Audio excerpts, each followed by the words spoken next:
लैला और मजनू आज की प्रेम कहानी। अयान एक सीधा साधा लड़का था जो दिल्ली यूनिवर्सिटी में पढ़ाई करता था। वह शायरी लिखता था और बहुत शांत स्वभाव का था। लोग उसे मजनू कहने लगे थे क्योंकि वह बहुत भावुक था।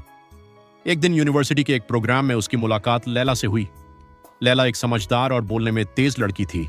उसे अयान की शायरी बहुत पसंद आई। धीरे धीरे दोनों अच्छे दोस्त बन गए और फिर उन्हें एक दूसरे से प्यार हो गया। कुछ महीने बहुत अच्छे बीते, लेकिन फिर परेशानी शुरू हो गई। लैला के घर वालों को अयान पसंद नहीं आया। वे बोले उसके पास अच्छी नौकरी नहीं है, वो सिर्फ शायरी करता है। और उन्होंने लैला को घर बुला लिया और उसकी शादी कहीं और तय कर दी।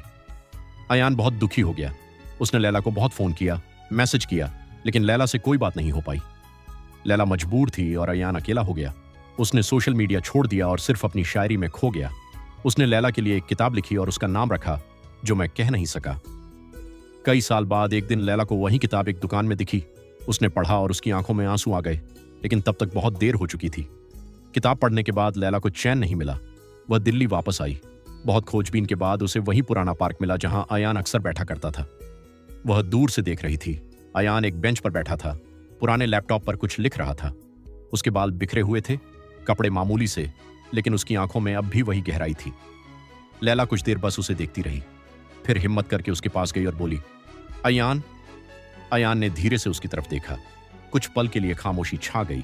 फिर वो हल्के से मुस्कुराया और बोला, तुम सच में आई हो या ये भी कोई कविता है? लैला की आंखों से आंसू बहने लगे। मैं बहुत देर से आई, लेकिन आई तो सही, उसने कहा। अयान ने अपना लैपटॉप बंद किया और चुपचाप एक पन्ना फाड़कर उसे दिया।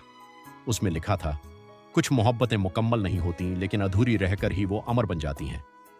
उस दिन न वो कुछ और बोले, न लैला ने कुछ कहा। बस दोनों साथ बैठे रहे, जैसे वक्त थम गया हो। शाम हुई, सूरज ढला और पार्क की बेंच पर दो परछाइयां एक दूसरे में मिल गईं। कुछ प्यार कहानियों में नहीं, खामोशी में जिंदा रहता है। अगर आपको हमारी कहानियां पसंद आती हैं तो प्लीज लाइक करें, चैनल को सब्सक्राइब करें और बेल आइकन दबाना न भूलें, ताकि अगली मोहब्बत भरी कहानी आपसे न छूटे।